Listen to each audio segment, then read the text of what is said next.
I'm Pamela Portnoy, and no one's okay.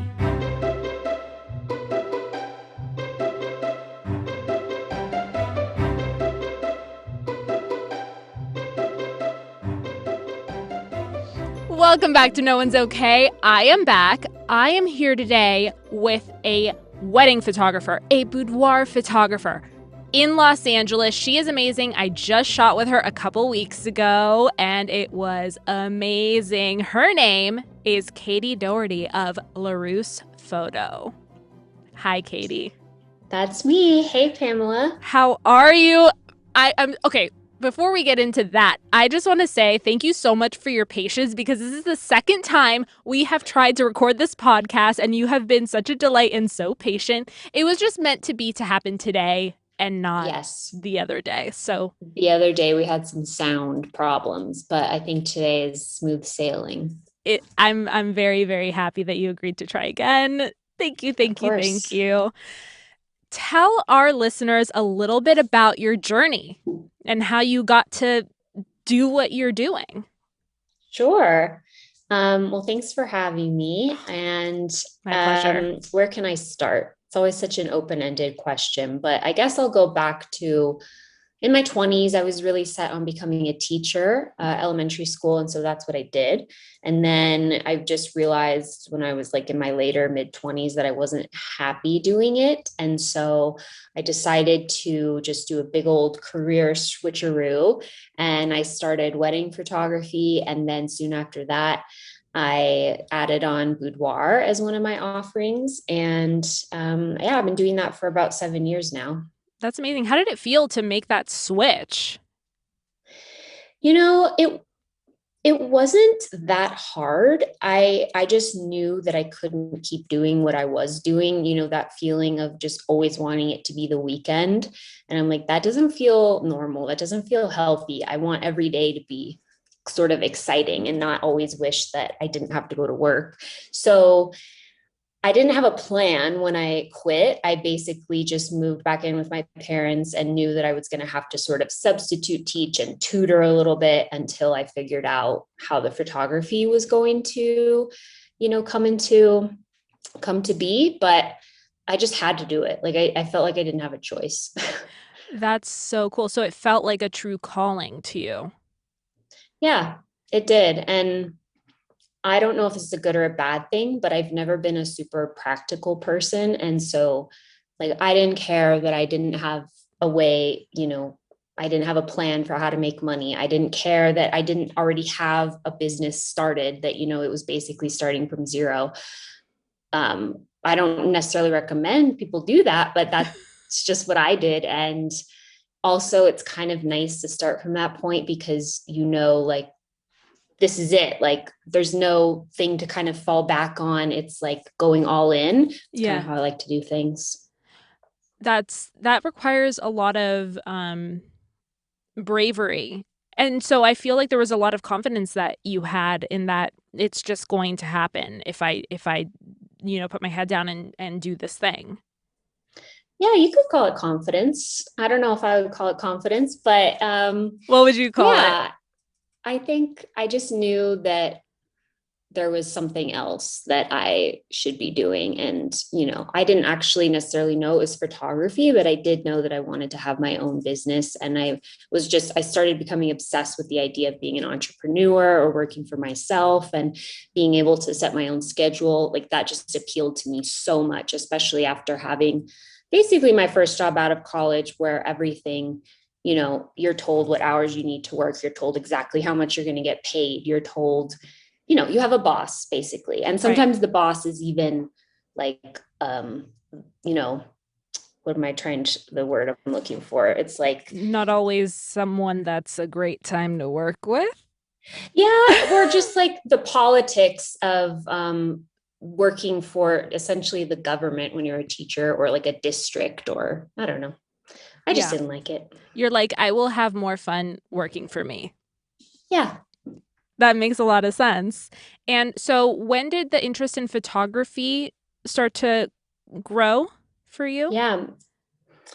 I think after I got my first camera, it was like a fancy DSLR camera. I had just graduated college and I was really obsessed with taking pictures whenever I would travel. That was like my favorite thing to do. So I think it started there with just documenting travels. And I had a blog that basically, my mom and her friends looked at. I don't know who else looked at it, but it was fun to share my pictures that way.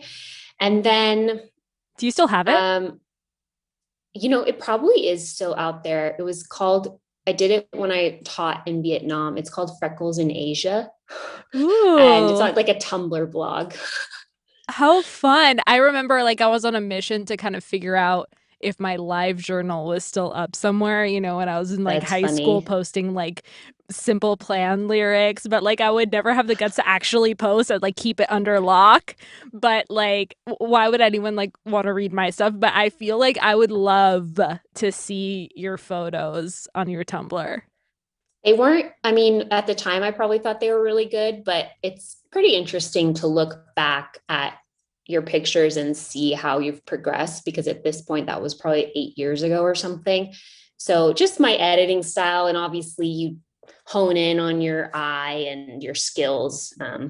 But that was like before I ever even took a photography class. And then I basically just taught myself from like online videos, and I took one like community college course to just really get to know my camera. Um, yeah. That's amazing. And so you were originally doing wedding photography, right? And then Mm-hmm. and then you kind of transitioned into boudoir. So what was that like? I'm very curious because I did a boudoir shoot with you and it's a Mm-hmm. very first of all, it was an incredible experience. I expected it to be amazing and it was even better than I expected. Mm-hmm. And but it has this vulnerability to it. So I kind of wonder like what it was like your first time as the photographer doing a boudoir shoot for the Mm-hmm. first time. Yeah. Well, for those people who may not be familiar with boudoir, Yeah, it's let's define the it for way our the audience. way I would there's a lot of different styles. If you just Google boudoir photography, you'll get a lot of variety. But I basically think of it as an intimate portrait, and it's usually women centered, but I do know men who get these types of photos taken. But yeah, it's usually the way I see it is to bring out a woman's sensuality, her femininity.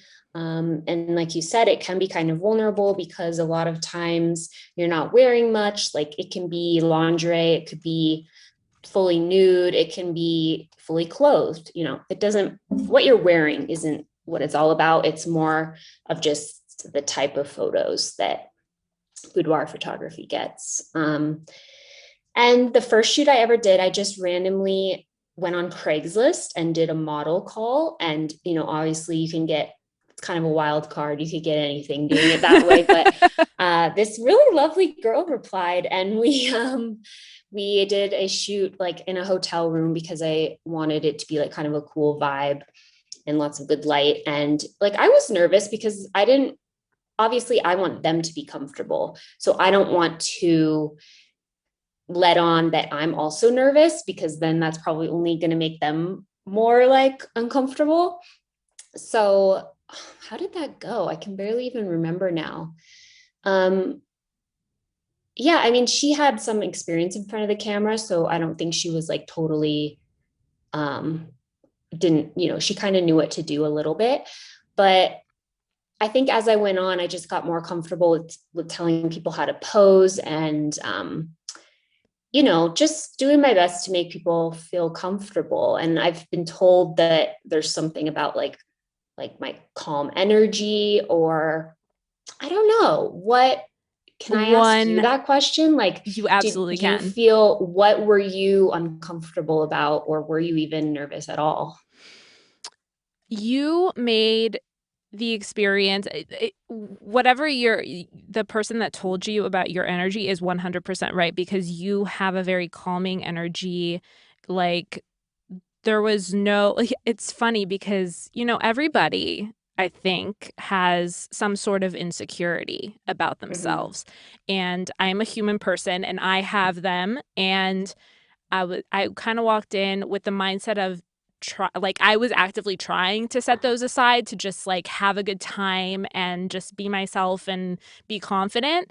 Um, but I did notice, like, when we first started, I was still kind of carrying that baggage. But by the end, I think you even commented that I would like kind of let go towards the end. Mm-hmm. And I think it's a lot to do with how comfortable you make people feel.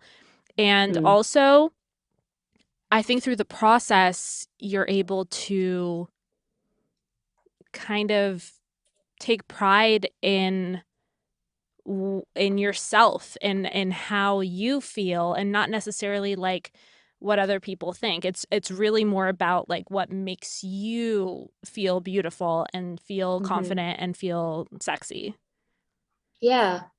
And I think part of the nerves can just be like, are these photos coming out well? Like she's telling me to do this and put my hand there. And like, I don't even know what these pictures look like. And I know some photographers will kind of like show you the back of their camera.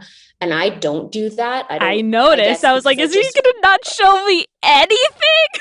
no, no, because I guess my fear is that they're going to see something that they don't like, or like focus on a photo that like, oh, I don't like the way my stomach looks or something like that. And then they're going to just be more caught up in that thought. They'll And get also, into I their love head. the editing process. It's kind of like, I don't want to give away anything until it's more toward a finished product. Yeah. But I wonder if I should show people more in the process, if that would like make them feel better. I don't I mean, I really liked it, and it kind of allowed me to lean into the trust that I already had in you. And I was Yeah. just like, she's happy. She says we're moving on. Like, let's do it. I'm just going to focus Mm-hmm. on having fun and being confident and being kind of in the moment. And I think, not to relate everything to acting, but it is kind of similar to acting, because if you start to like, if that switch, um, I joke about it with some of my friends. It's like you suddenly come online. You're suddenly self-aware. That's like when it all goes downhill. Instead of Mm-hmm. listening to your partner, staying in the moment, and really just enjoying. Mm-hmm. Um, I think it was very similar to that. Yeah, that's interesting. What do you think makes boudoir photography so empowering to people that try it? Mm. Hmm. I think that part of it is, you know, being a little bit nervous about being that vulnerable and then doing it anyway, Yes. and then seeing that the photos are really amazing. Um, so it's kind of, I think some of it is being outside of your comfort zone. And then the other part, I think, is seeing yourself through someone else's perspective, like seeing yourself in a new light almost, because, everybody has a different eye, and what you see in the mirror might be completely different from what another person sees or from what your photographer is seeing in you. So I think in that way, you might see yourself in a new light and getting out of your comfort zone and just kind of embracing where you are in life right now, I think is also empowering. I hear a lot from women that I want to do this, but my body's just not quite how I want it. Or I want to do this, but I'm a little bit too old, or I think I'm too old, or, whatever. There's lots of reasons. But I think if you can embrace just whatever stage of life you're in without judging it, then that can also be really empowering. Definitely. Do you try to kind of stick to that philosophy of you yourself trying to do things that take yourself out of your comfort zone? Mm-hmm. I hear some people coming up the driveway. Just wait 1 second. Yeah. Do I like to put myself in sort of vulnerable situations? Well, I can answer this two ways. One way is that I have asked other photographer friends to photograph me in like boudoir style so that I can get a perspective of what it's like to be on the other side of the camera. Yeah. And that's been pretty interesting to just let someone else have the control. And I've always kind of I know everyone's not like this, but I've never been super self-conscious in front of the camera. So I know some people can't really relate to that. But it was just, it's cool to just be on the other side. And so that I know, like, if this person is, if the photographer's not saying anything, it does kind of give me like a little unease. Like I need a little bit of encouragement as we go. But aside from boudoir and photography, I would like to say that I do kind of try to push myself out of the comfort zone, because you hear all the time about how that's how you grow and blah, blah, blah. But like for me, something that would be totally outside my comfort zone is doing like a debate class or something where I have to be on stage. And I'm not running up to do that anytime soon. So I don't know if I'm always pushing myself in that way, but I think it's important. Do you think that's because there are more people like when you go on stage and kind of do like something like public speaking or a debate versus like the when you're doing the photography sessions, it's you and the photographer and the camera. Right. Yeah, I think it's more of a speaking thing. I just don't, unless I have something very prepared to say, then I get pretty nervous. And also, just the bigger the group, the scarier it is for some reason. If I was just one on one with somebody, I probably would be less nervous, like you and me right now. Even though I see Jason there, his name is fine. Just one or two other people, I can totally handle that. But yeah, it's about the numbers and it's about like all eyes on me. I don't particularly like that. Interesting. What do you think it is? I mean, I wonder if you have some insight behind that. And I'm just really curious. Why do you think the camera, it, as like an apparatus, creates that nervousness in people? Mm. You know, I don't know if this answers your question, but it did just come to mind that I did, and I still do some children's photography. Yeah. And, kids under the age of 10 or something like that don't have that sort of camera awareness where they're afraid of being in front of the camera. So kids, that's why kids are really fun to photograph, is they're just so carefree, and like they don't care if they make a silly face. They don't care if they are running around like a nutcase. They just do their thing. And then I think somewhere in our early years, we start to get a little self-conscious about what we look like or how we perceive or how we're perceived, or like a stranger that we don't know is like coming into our space. So I think it definitely does some kind of conditioning Mm-hmm. about, it doesn't, I don't think we start that way. For sure. And I think that's why a lot of kids are amazing actors. Yeah, that Mm, maybe that's kind of the a similarity there. Maybe it's a learned kind of self-consciousness is learned by mm-hmm. the people in your life, by your environment, by social media nowadays. Yeah. That's interesting. That's learned behavior. You're not born being Yeah. self-conscious. That's so Yeah, interesting. definitely. I love that so much. I can also say that um it was very empowering, and I really did like that you didn't show me the pictures because Mm, um why would I want to control in any way, shape, or form, you know, how you photograph me, because you're the artist, you're the one that's um like I decided to go with you because I love your eye and the perspective that you have and like your style of mm-hmm. photography, and I want to see what I look like to you. Yeah. And I was like really pleased because I had never seen myself like that before. I don't know. I always dress kind of like modestly. Like I Mm, feel like even walking around my home, like sometimes maybe because I live on like a the first floor with like windows, so like mm, I I'm just shy that way. Like I don't really show off my body very often, mm-hmm.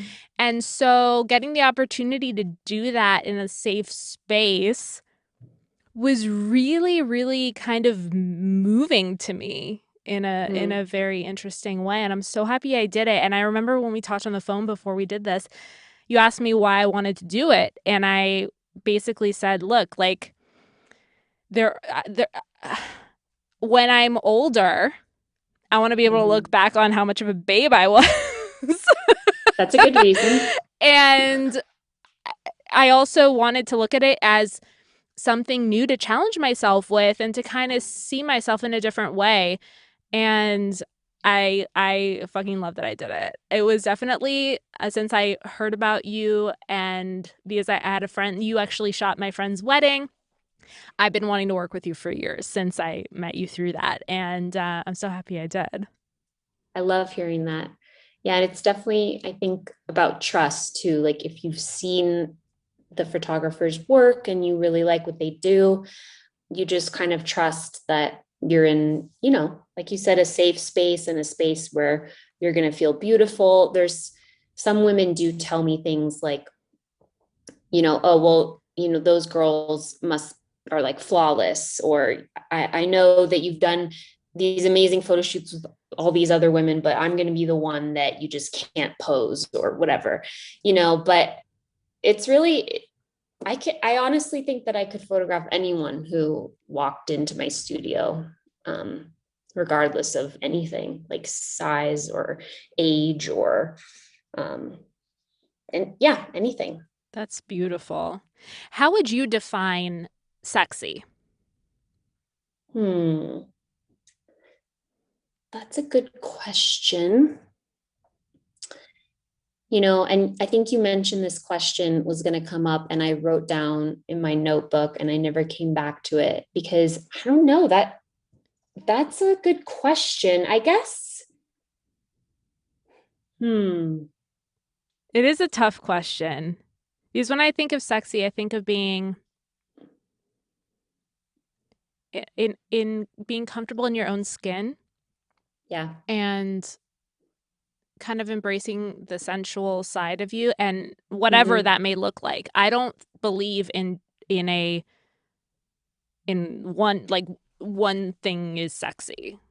Right. Yeah, I don't think it necessarily, I agree that it has to do with confidence. It has to do with happiness. Like you can kind of see when, like, not external beauty, but like happiness kind of coming from all the cheesy things that you could say, but like happiness coming from within, and then it kind of, shines through. I think when you have like kind of an openness and an ease about yourself, that can be sexy. Yeah, I think it comes in all shapes and forms. And I think it is about being like kind of, content and happy with yourself and, comfy in your own skin. Owning like who you are. Yeah. I love that. I love that so much. So, have you found like a common theme in your clients? Have you found something, after shooting? Can you sort of predict anything, or has there been one thing that everyone has said? Everybody, when they're getting their hair and makeup done, is like, so you're going to help me with the posing, right? Because I have no idea what to do. Or you're going to help me because I'm the most awkward person ever on camera. Like, yeah, I'm totally going to help you. I'm not just going to tell you to stand there and start clicking. That's definitely something that comes up a lot. Everybody wants to know what to wear. And I really don't have a certain dress code. I definitely provide recommendations for what to wear, but I really just think it's about whatever you feel beautiful in. Even like I've done full length dresses with like a slit, like a strapless dress, or a pretty like sheer blouse. Wardrobe naturally is something that comes up a lot. And then I would say it kind of splits into two, of a lot of people doing this, a lot of women doing this as a gift for their partner, like they have some life event coming up, like a wedding. But more interestingly, in my opinion, is when a woman just wants to do this for herself. There's no special occasion. She's like, I just want to do this just because, just to document this time in my life. So I do hear that quite a bit too. And that's exciting to me that, women want to indulge in themselves and splurge on something that is just for them.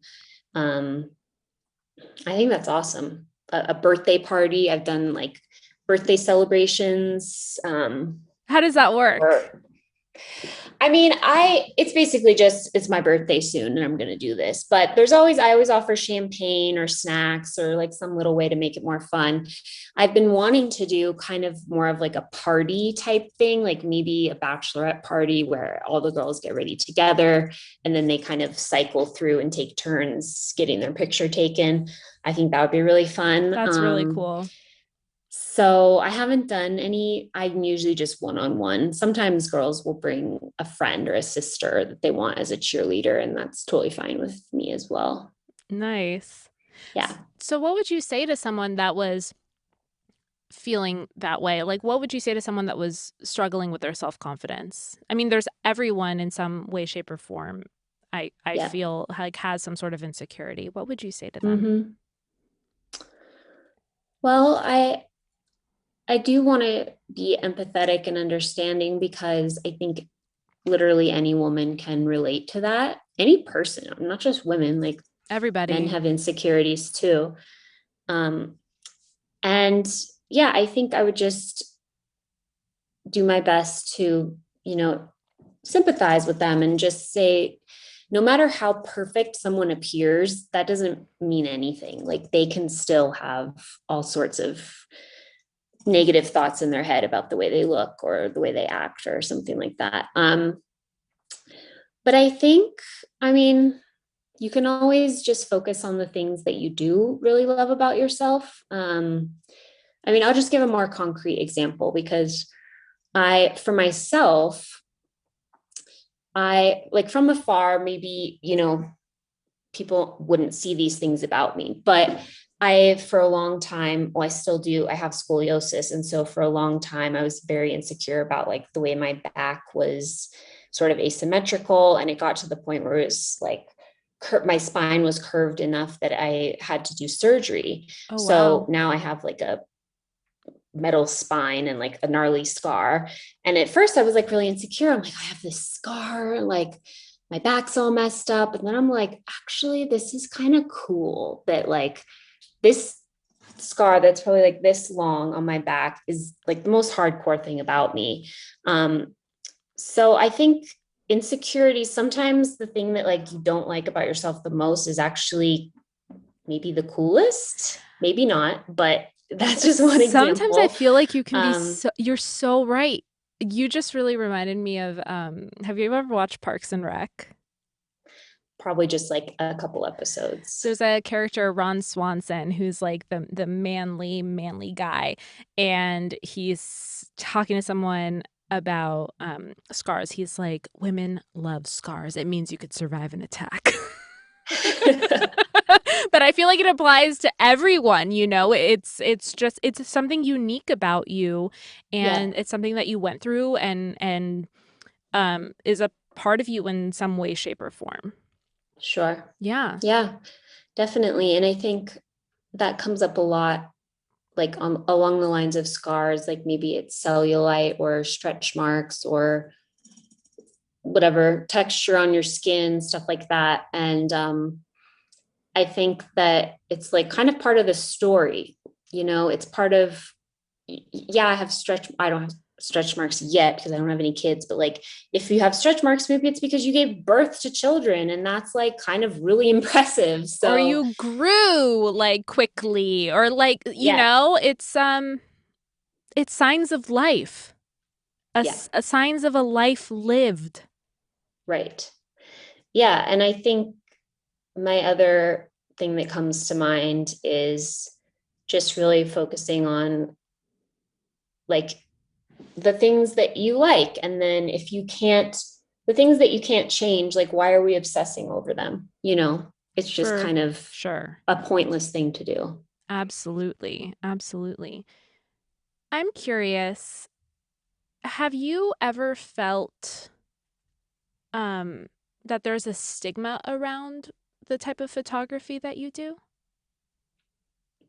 Yeah. And probably certain types, because like I mentioned before, there's a huge range, and some of it is sort of over sexualizing women, or like, I don't know if raunchy is the right word, but that's what came to mind. And I think more like nowadays, like I've been around forever, but I think today, in 2021, it's pretty like accepted as a thing that a lot of people do. Maybe in the past, or even now, maybe I'm just not talking to these types of people or coming across these types of people, but that's a little narcissistic, maybe. Like, why do you want pictures of yourself? Like, why do you need to get these pictures? It's like too self-indulgent. And like, I think that if it's about anything about sex, does kind of have like a little bit of a stigma. Like, I don't even think my dad knows what type of photography I do. Like, I Really? wouldn't, like, he knows I'm a wedding photographer. He knows I take like pictures of women, but I don't know that he's ever like seen the photos I take, because I am like not embarrassed, but like that's just not something that I like talk to him about. So yeah, like I would never pull up like a nude photo of a woman I took and be like, here, dad, or even like, here, mom, I took this picture. Like, I don't know. I guess there is still like a little bit of stigma around it. Whereas if it was a wedding picture, that's totally normal. Like, I would share that with anybody. Right. And I just feel like that's completely constructed by people because I don't know. I don't think that any of the photos I've seen that you've taken are, I'm going to use the word you used, raunchy. Like I Yeah. just think it's a document. It's they're sensual and they're beautiful and they're just a different side. Everyone has that side to themselves. Mm-hmm. And it's diving into it and leaning into it, indulging it, and I think it's amazing. And it's Mm-hmm. they're all beautiful, and I don't know. Thanks, Pamela. You're so welcome. I also shot with you. That's too my own horn. But yeah, no, it was such a cool experience, and it's funny because when Alexa was co-hosting the show with me, we actually went to a pole dancing class together, and we did it to kind of like lean into our sensuality and our self-expression and our kind of female empowerment. And Mm-hmm.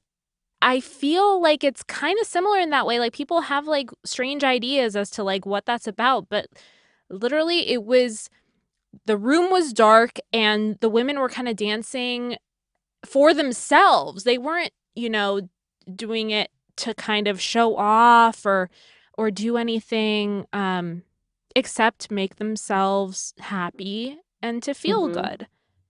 Yeah, And I think that's really cool. That yeah, it story is. had a really not a good climax, but I will say like it's a shame sometimes that people stigmatize things like that because I feel like it almost allows us not to embrace our entire selves as human beings. Mm-hmm. And Yeah, I think it's you're so right. cool that you do that. Thank you. You're so welcome. What is the favorite part of your job? Favorite part of my job, a couple things. First of all, I just really love creating experiences and places for people. I just moved into this new studio back in April. And before that, I didn't have my own studio. I was just renting spots around LA, maybe a hotel room, maybe we would shoot in the client's home. But when I was able to have my own space, I'm just obsessed with, the color scheme, how the furniture is going to look, what kind of candles we're going to have, making sure that the temperature of the room is just right, Oh, that is fresh something so smart to flowers. think about Um, because we're like not that dressed. yeah, I know.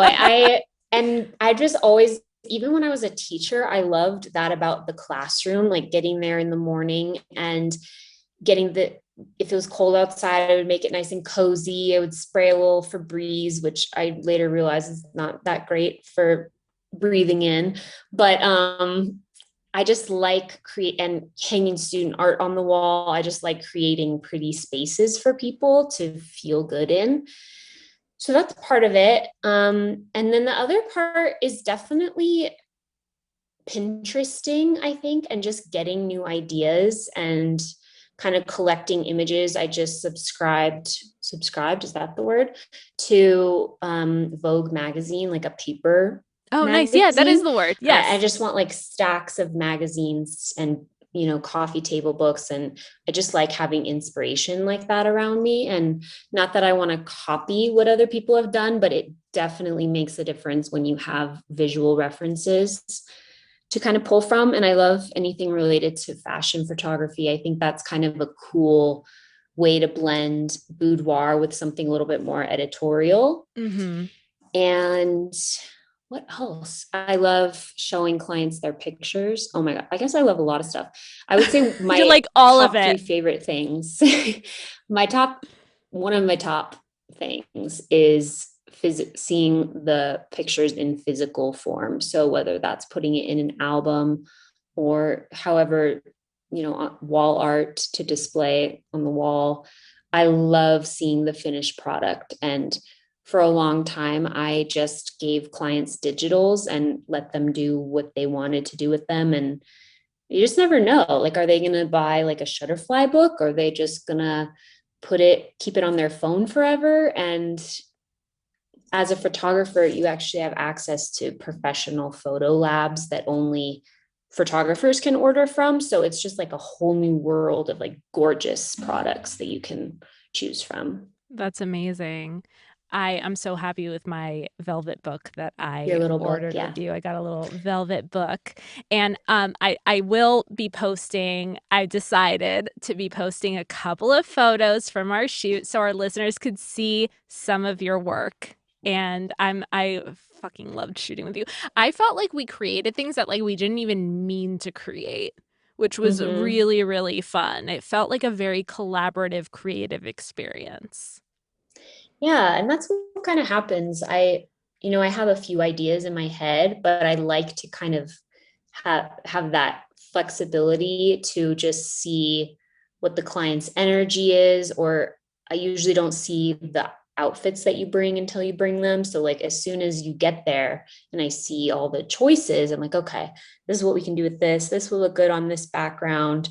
And yeah, it just kind of flows that way. It's not all laid out before. Amazing. Amazing. I have a new segment on the show.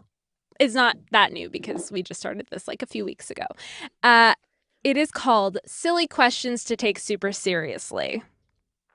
Okay. So, my first question to you, because part of one of my favorite parts of this experience with you, because I also had like a million favorite parts, was kind of going through the clothing that I own and thinking about what makes me feel the best. Mm. And I found like there were items in that list that I had no idea. Like I didn't go for like, things that are obviously sexy. Like I'm like, oh, I probably look sexy in that, but like I don't know how I feel in that. And so like I would pick maybe Mm. like a jacket instead or like just really kind of random things. So my question to you in this is what article of clothing do you feel the best in? Mm. I would say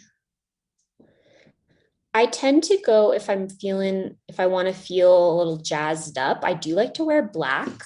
I just think it's kind of a chic color, and I'm obsessed with, hold on, I'm trying to get comfortable. Okay. I'm obsessed with silver jewelry. And I love jewelry. It's my favorite accessory. So I would definitely do that. And I like the idea of showing like a little bit of skin, but not everything. Like if I was going to wear a long sleeve shirt, then I would wear a skirt, or vice versa. Like maybe I'm wearing pants, but then I had like a tank top on. But I do feel a little bare. I'm also like a little bit conservative, actually, like with the way I dress. I would feel bare if I was out in like a mini skirt. So yeah, it would be black and it would either show off like the legs or maybe the top half and lots of silver vintage jewelry. I love that answer. Okay, my second silly question, and the questions, like, I think the moral of this section is like there really aren't silly questions because we dive in and like, I just think what you said was like very profound. It's really about like how you feel. So my next silly Mm-hmm. question is where, I know you're a big traveler, where have your favorite places been and where do you want to go next? Oh my gosh. That is a really hard question to answer. I'll give you two quick answers. One is I am obsessed with Europe. It's not that original, but there's a reason why so many people love Europe. It's because it's magical. Mm-hmm. And I'm particularly obsessed with England. Me I too. have like really? Yes. I have great grandparents that came from like Manchester, which is in northern England. And I have you ever heard of woofing before? What is It that? stands for I think this is what it stands for, Worldwide Organization of Organic Farming or something like that. So basically what you do is you stay on some kind, it's like an exchange. So you stay on someone's farm slash whatever house in exchange for working for them for like some period of time. So I did this in Northern England few years ago. And it was like this gorgeous estate. And all I had to do was, I mean, it was some amount of work, but I fed the chickens every morning and I painted like a cabin like on their land. And then I got to stay in this super cool house and like they give you food. I didn't have a car, but they kind of like took me around to places in the village or whatever. So that's I like those things that not everybody, when you think of England, maybe you just think of London, but I think of like a farm in northern England. That's amazing. That really reminds me of this. I think it went viral, like in the memes, but it was advertised for a while, like this Airbnb in Scotland where you could stay there if you worked the bookshop that was underneath it. I would I'm totally do like, that. and it's like a seaside town in Scotland, and I'm like, yes, that would be my dream. Like, I will fully Yep, do that. And then, like, when the shop is closed, you go and do your thing. I think that's totally. wonderful. That's It's so really cool. cool. They also I've thought about doing it in Hawaii, but now I'm just going to Hawaii for vacation. But like to work on a coffee farm or a cacao farm or something like that, I think that'd be really interesting too. But I'm also pretty particular about where I stay. So there is kind of an element of like, where am I going to show up and just, you never know like what it's going to be like. So that's a little scary, but I'm up for an adventure. Do they do this all over the world? Yeah. They do Wow. it in every country. I mean, not every country, but it's definitely, there's like a US organization and then other countries have their own version of it. Yeah, you said worldwide organization for something. Mm-hmm. Yeah, that makes sense. That's amazing. That's so cool. And this isn't really the silly, well, none of them have been silly, let's be real. Do you have tips for relaxation? We have a lot of people that are really stressed out right now. I think everyone Mm-hmm. in the world is stressed out right now. And Mm-hmm. I think in the position that you're in, like maybe, I don't know, I could be making this up, but a lot of your clients might be nervous. Do you Mm-hmm. do you just like kind of do your thing and kind of lead by example that way and kind of let your calmness exude and it calms them down? Do you have any Yeah. tips? Hmm. Yeah, I think it's totally normal to be nervous, and I do get that notion a lot. But I do think it kind of melts away as the shoot goes on, and there was one girl who I do offer champagne. I think I already said that. Not that I'm saying drinking is a good way to like de-stress, but it does help a A little woman bit after my own heart when, as I yeah, just took a sip of wine. as you're like sipping on your wine. Um, But there was one girl who came in and she was like, oh my God, I was literally so nervous. And after I had like that one glass of champagne and just like started shooting, like I just wasn't nervous anymore. Um, I did a little interview with this dating and relationship coach, and she talks a lot about like comparing yourself to other women, because maybe that's where some of the nerves come in. Like I'm not good enough in some way. So it's on my blog, and it's just I do direct women to that blog post beforehand if they want to just listen to just some tips for self-love and trying to calm nerves so that you can go into a shoot, with a sense of ease.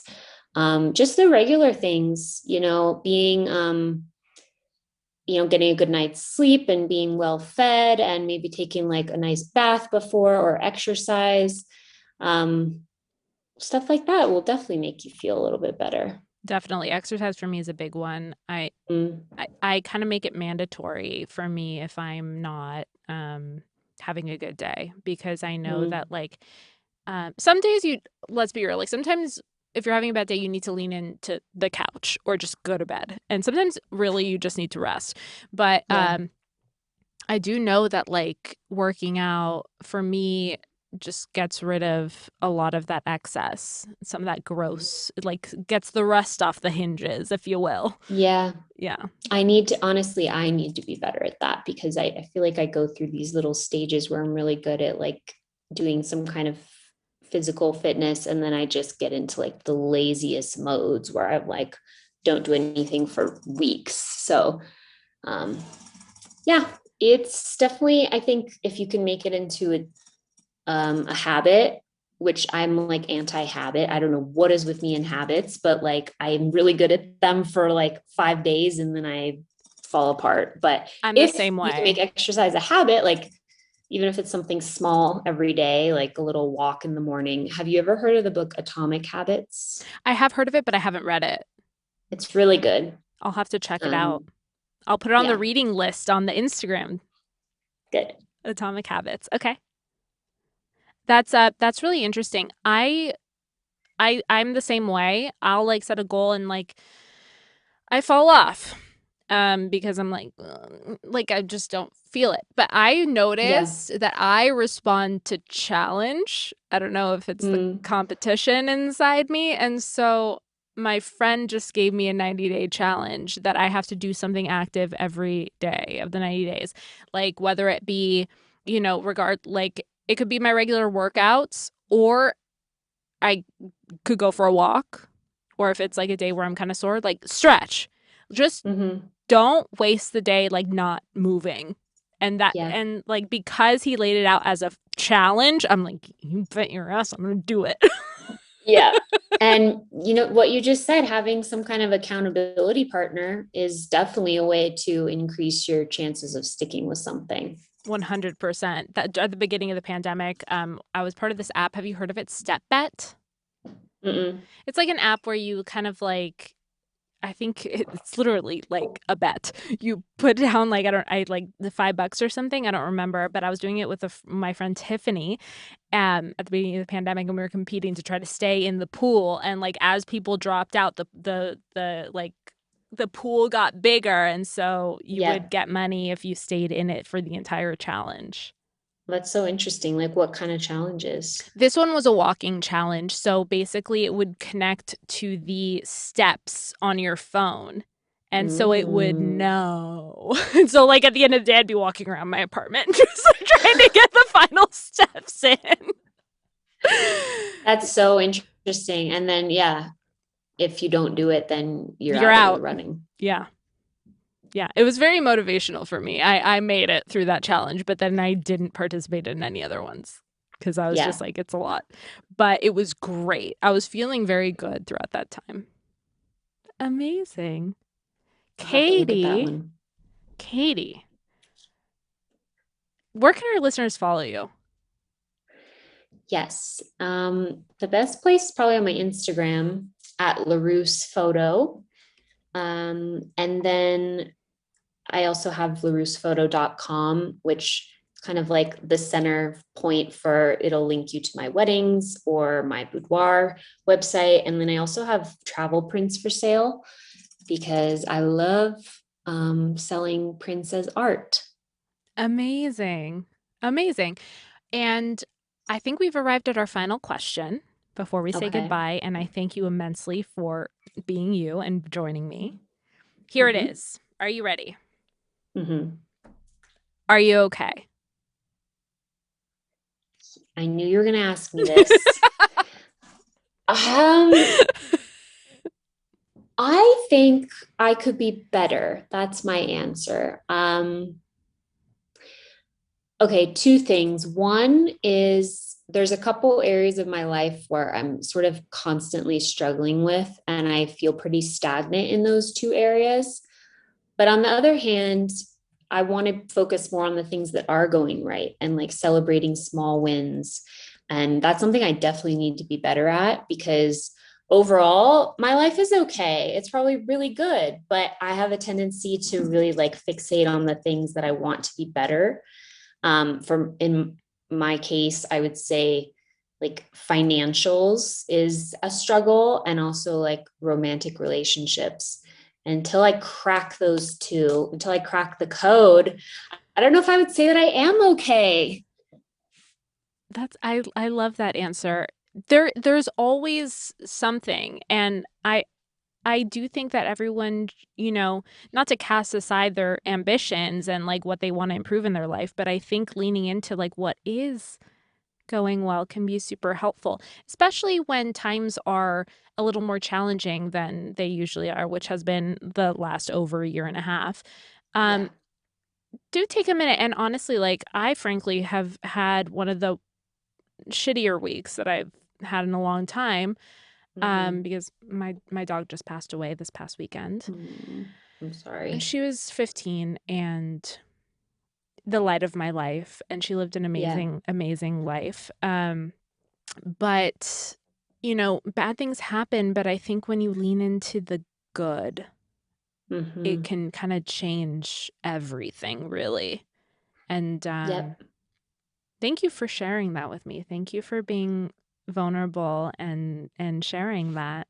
Yeah. And you Yeah. know what? It's kind of, I mean, I'm not saying people can't be super happy, but it's annoying to hear that everyone's okay and happy all the time It's because so then annoying you feel, because you're not. yeah, yeah, is that even true? And are you telling the truth? And then it just kind of makes you feel more alone, thinking that everyone else is, happy and you're not. So I think being vulnerable, which is like super scary to me, is like the best. It's just the only way to be. Like if you want um to connect with people, like being vulnerable is the best way. I've found that too. 100, at Mm-hmm. least connecting with the right people, because I have Mm-hmm. found that when you are vulnerable, sometimes with the wrong people, it that can have the opposite effect. And Mm, but most of the time you're 100% right. Like it will only bring you closer and totally. make you feel seen, because when you're vulnerable, it like really opens up other people most of the time to share what's going on with them, truly what's going on with Yeah, them. And not to say like exactly. people aren't having like good days. I fucking love when people are doing well and happy. But Mm-hmm. that's the other thing. Like I just think a baseline of I'm fine, I'm okay, like that's a cop out. And Yeah, so tell me why you're so high. Tell me what's going on with you. I want to have a real conversation. right. Yeah. So when you ask people that question on your podcast, do they like ask it back to you, or does that answer change for you from day to day? If Literally someone day were to to ask day it you if you're okay, changes. yeah. Yeah. Yeah. But I also think, sometimes I feel a little self-indulgent like diving in that way Mm, all the time, but it is good to know kind of where you're sitting and kind of to just quiet everything down and to like be like, okay, well, this is where I'm at today, mm-hmm. and we're gonna ride with it. Yeah. Yeah. That's a good point to just take it one day at a time, because today, like in this very moment, I'm definitely like more than okay. I have the most beautiful view, and I'm just I'm like obsessed with in your this, view. yeah, today is a good day. So just taking it one day at a time is probably a big, not revolutionary advice, but definitely good advice. Amazing. I'm not going to mention where you are, but are you planning on going on any nature hikes? Are you going to do anything fun outside? I think the sun's going to go down soon, but I might walk up the street because there's supposed to be like a good lookout point. And then today I had plans of thrift shopping, going in all the little stores, going on a walk, but all I did was take a nap because I was tired from the drive. But tomorrow I hope to like explore a little bit. That's amazing. I hope you have the best time. Thank you. Thank you. I can't thank you enough for joining me and for your patience in this recording process, but we did it. We made it. We did it. Yeah. Thank you so, so much, Katie. Please follow her. She is an unbelievable photographer. I'm going to post some of her work that she did with me on our Instagram at No One's Okay. Please check it out and follow Katie. She's amazing and just so talented, and her work is beautiful and such a delight to talk to and spend time with. Thank you, Pamela. So are you. Oh, thank you, Katie. We will see you guys next time. This podcast was produced by Jason Crow and me, Pamela Portnoy, with music by Jordan Ross Weinhold. You can follow the show on Instagram and Facebook at No One's Okay, and please don't forget to subscribe and leave a review. We love kind reviews. No One's Okay is also on YouTube, so if you want to see our faces, please subscribe to our channel. An extra special thank you goes out to Sean Moore, Claire Palmer, Jackson Palmer, Tiffany Haymoff, and Alexa Marie Anderson. This podcast was recorded at Soundworks Studios. Thank you so much for listening. See you next time.